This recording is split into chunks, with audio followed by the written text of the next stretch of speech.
Porque quando a gente está trabalhando, dificilmente você consegue se aprofundar em coisas do que quando você não está trabalhando. Né? Então, se eu perguntar para vocês agora que acompanham o futebol, quem são os 3 principais jogadores jovens do futebol argentino, provavelmente vocês não sabem. E quando a gente está trabalhando, a gente realmente não consegue se aprofundar nisso. Né? Então, nesse momento, por exemplo, eu tenho uma pessoa na minha equipe de trabalho que é um analista de mercado, que trabalha para mim o tempo todo levantando informação, trazendo coisas novas, trazendo essas pautas para que a gente se desenvolva. E essas oportunidades que a gente tem de não estar trabalhando em clube são oportunidades da gente se aprofundar em temas, em momentos, em conhecimento específico, que quando a gente está no clube a gente não consegue. Você pretende fazer isso também na Europa, em algum momento? Nesse momento não, porque entendo que eu sempre penso que conhecimento é a capacidade de transferir. Né? Então, eu entendo que nesse momento, para mim, como treinador de Série A, é mais importante eu ter um conhecimento de América do Sul, até porque mercadologicamente também é um mercado que me interessa. Ano passado, eu tive uma oportunidade de passar em um processo seletivo em uma equipe da América do Sul, uma grande equipe da América do Sul, através de um jogador que tinha jogado comigo, que foi o Guinha Azul. Trabalhei com ele e ele me indicou para fazer um processo seletivo em uma equipe. E esse processo seletivo eu nunca tinha vivido na minha vida profissional aqui no Brasil. Existe isso no Brasil? Existe.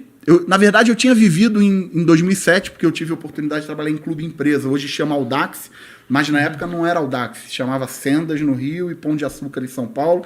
Era um projeto capitaneado pelo Brunoro e pelo Thiago Escuro, que hoje é o presidente do Red Bull. Sendas é mercado no Rio, né? Ainda tem Sendas lá? Não, né? Faliu, né? Então, é um projeto do Abílio Diniz. O Abílio Diniz. Virou tudo Pão de Açúcar. Exatamente. E aí, em 2007, eu participei de um processo seletivo, mas não com a profundidade que eu passei agora nesse clube. É clube empresa também? Esse da gente? É um clube empresa. E eram 4 etapas. A primeira etapa era uma conversa com um gerente de RH do clube, onde eu tinha que apresentar o currículo e explicar toda a minha formação familiar, graduação, formação prática. Eram 5 profissionais, tá, nesse processo.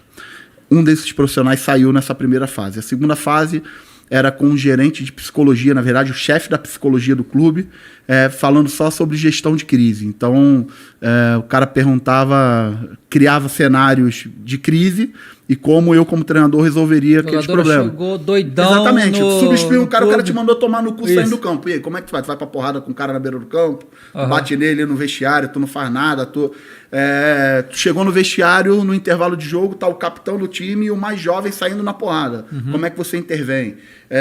Enfim, ele foi levantando situações de crise, saiu mais um profissional. Ficaram 3 profissionais.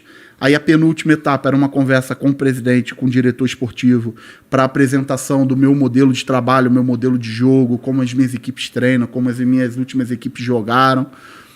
Ficou eu e mais um treinador uruguaio. E aí a última etapa era só sobre o conhecimento do futebol do local. E eu perdi aí de forma justa, porque por mais que eu tivesse estudado, o outro treinador ele tinha já trabalhado 3 vezes nesse país.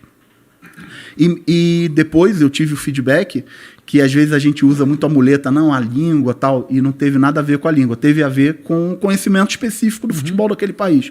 Então, depois dessa experiência que eu tive, eu passei a focar em me desenvolver, em conhecer a cultura e cultura de futebol de alguns países, porque às vezes a gente mercadologicamente a gente não abre o olho, você vai, e eu falo isso porque durante muito tempo trabalhei em seleções de base, e você tem experiência de viajar, você vai na América do Sul, você vai na LDU, por exemplo, e a gente não imagina a estrutura que tem uma LDU. A gente não imagina o Independente Del Valle, que a gente ouve falar aí esporadicamente. Vocês não imaginam o que é o centro de treinamento do Independente Del Valle, como é a lógica desportiva.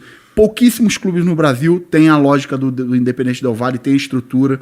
Barcelona de Guayaquil, Universidade do Chile, e Tajeres, Bolívar, um clube da Bolívia que acabou de ser comprado pelo Grupo City. O Tajeres está sendo comprado pelo Grupo City também. Então, é mercado de trabalho para a gente e que a gente muitas vezes está míope para essas oportunidades. Então, acho que é uma oportunidade... Interessante, por isso tu vai fazer essa viagem. Exatamente. Aí.